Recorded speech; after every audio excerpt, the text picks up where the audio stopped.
Hello friends, welcome to Learners Forum. இன்னைக்கு நம்ம DRDOல ரிலீஸ் ஆயிருக்க recent notification for gas turbine research establishment base பண்ணது தான் பார்க்க போறோம். ஸோ இந்த ஆன்லைன் அப்ளிகேஷன் எதுக்காக அப்படின்னா apprenticeship training ப்ரோக்ராமுக்காக. ஸோ டிஃப்ரெண்ட் ஸ்ட்ரீம்ஸ் அதாவது கிராஜுவேட்லேயே இன்ஜினியரிங், நான் இன்ஜினியரிங், ஐடிஐ, டிப்ளமோன்னு எல்லாருக்குமே வந்து அவைலபிளாக இருக்கு. டோட்டலாக 100+ வேகன்சிஸ் இருக்கு.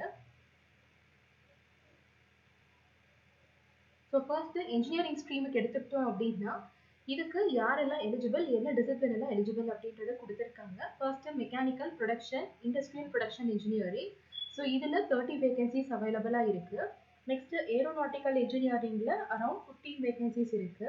Next electricals and electronics, electronics and communication, electronics and instrumentation, telecom இன்ஜினியரிங்ல 10 வேகன்சிஸ் இருக்கு. Next computer science engineering, information science and டெக்னாலஜியில் 15 வேகன்சிஸ். மெட்டலர்ஜி மெட்டீரியல் சயின்ஸில் 4 வேகன்சிஸ் அண்ட் லாஸ்ட்டாக சிவில் இன்ஜினியரிங்கில் 1 வேகன்சி இருக்கு. ஸோ இவங்களுக்கான மினிமம் ஏஜ் என்ன, மேக்ஸிமம் ஏஜ் என்ன அப்படிங்கிறத இப்போ கொடுத்துருக்காங்க. அதுக்குள்ளே நம்ம இருக்கோமா அப்படின்றத நம்ம செக் பண்ணிக்கணும். அண்ட் இதுக்கான minimum qualification just degree in engineering granted by standard university அப்படின்னு சொல்லி கொடுத்துருக்காங்க. ஸோ டோட்டலாக நமக்கு 75 வேகன்சிஸ் வந்து இன்ஜினியரிங் ஸ்ட்ரீமில் இருக்கு. நான் இன்ஜினியரிங்ல எடுத்துக்கிட்டோம் அப்படின்னா BCom, BSc, BA, BCA, BBA இவங்க எல்லாருமே வந்து எலிஜிபிள். பிகாம்ல 10 வேகன்சிஸ் இருக்கு. BSc chemistry, physics, maths, electronics, கம்ப்யூட்டர்ல 5 வேகன்சிஸ் இருக்கு. பிஏ இங்கிலீஷ், ஹிஸ்டரி, ஃபினான்ஸ், பேங்கிங்ல 5 வேகன்சிஸ், பிசிஏல 5 வேகன்சிஸ் அண்ட் பிபிஏல 5 வேகன்சிஸ் அப்படின்னு டோட்டலாக நமக்கு 30 வேகன்சிஸ் வந்து அவைலபிளாக இருக்கு.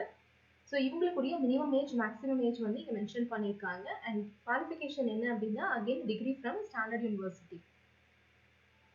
நெக்ஸ்ட் டிப்ளமோ எடுத்துக்கிட்டோம் அப்படின்னா mechanical production, tool and die டிசைனில் 10 வேகன்சிஸ் இருக்கு. Electrical and electronics, electronics and communication, electronics and இன்ஸ்ட்ருமெண்டேஷனில் 7 வேகன்சிஸ் இருக்கு.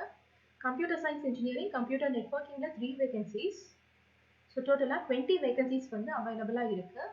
இவங்களுக்கான மினிமம் ஏஜ், மேக்ஸிமம் ஏஜ் கொடுத்துருக்காங்க. And qualification again diploma in engineering from a standard university.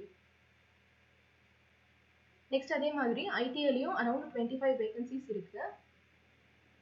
So important இன்ஸ்ட்ரக்ஷன்ஸில் first point என்ன கொடுத்துருக்காங்க அப்படின்னா இந்த அப்ரெண்டிஸ் ட்ரைனிங் ப்ரோக்ராம் அட்டன் பண்ணுறதுனால இதில் இருந்து எந்த எம்ப்ளாய்மெண்ட்டும் கிடைக்காது அப்படிங்கிறது வந்து அவங்க சொல்லியிருக்காங்க.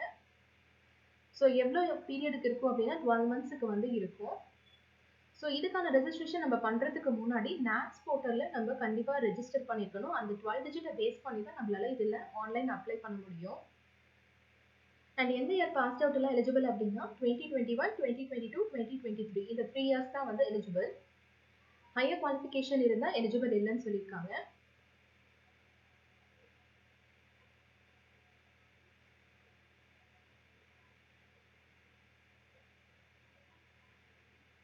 ஸோ மோர் தேன் 1 இயர் ஒர்க் எக்ஸ்பீரியன்ஸ் இருந்துச்சு அப்படின்னாலும் நாட் எலிஜிபிள்.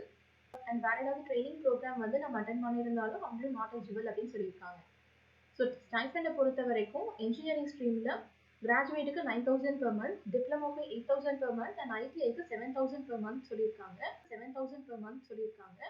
நான் இன்ஜினியரிங் ஸ்ட்ரீமுக்கு வந்து 9,000 per month அப்படின்னு சொல்லியிருக்காங்க. ஸோ செலெக்ஷன் ப்ராசஸ் என்ன அப்படின்னா வேகன்சிஸ் அண்ட் அப்ளிகேஷன்ஸை பொறுத்து தான் வந்து சொல்லுவாங்கன்றது மாதிரி மென்ஷன் பண்ணியிருக்காங்க. ஸோ எதை பேஸ் பண்ணி இருக்கும் அப்படின்னா நம்மளுடைய அகடமிக் மார்க்ஸை பேஸ் பண்ணி இருக்கும் அண்ட் அது போக ரிட்டன் டெஸ்ட் அண்ட் இன்டர்வியூ இருக்கும் அப்படின்னு சொல்லியிருக்காங்க.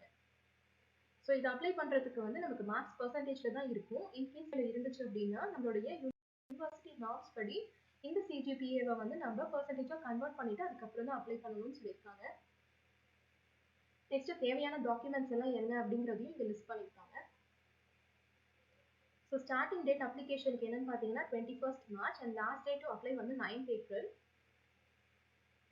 ஸோ இதுதான் இந்த நோட்டிஃபிகேஷனில் கொடுத்துருக்க இன்ஃபர்மேஷன். ஸோ அஃபிஷியல் வெப்சைட்டில் போய் கரியர்ஸ் கிளிக் பண்ணி இதில் ஸ்க்ரால் பண்ணோம் அப்படின்னா நமக்கு இந்த ஜிடிஆர்இ இன்வாய்ஸ் ஆன்லைன் அப்ளிகேஷன்ஸ் அப்படிங்கிற இந்த பர்டிகுலர் அட்வர்டைஸ்மெண்ட்டுடைய லிங்க் இங்கே கிடைக்கும். இதில் ஆன்லைன் அப்ளிகேஷன் ஃபார்முக்கு இங்கே ஒரு லிங்க் இருக்குது, அதை கிளிக் பண்ணிக்கோங்க.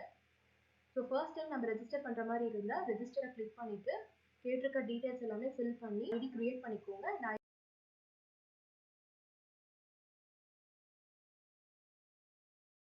பேஸ் பண்ணி தான் நம்ம லாகின் பண்ணி அப்ளை பண்ணணும். அண்ட் அதுக்கு முன்னாடி கண்டிப்பாக நம்ம நாட்ஸ் போர்ட்டலில் ரெஜிஸ்டர் பண்ணியிருக்கணும். ஏன்னா அந்த 12 டிஜிட் நம்பர் வந்து நமக்கு தேவைப்படும் அப்ளை பண்ணுறதுக்கு. ஸோ இதுதான் இதோடைய ப்ரொசீஜர். இதில் உங்களுக்கு ஏதாவது டவுட்ஸ் இருந்துச்சு அப்படின்னா கமெண்ட் செக்ஷனில் போஸ்ட் பண்ணுங்கள். Thank you so much friends.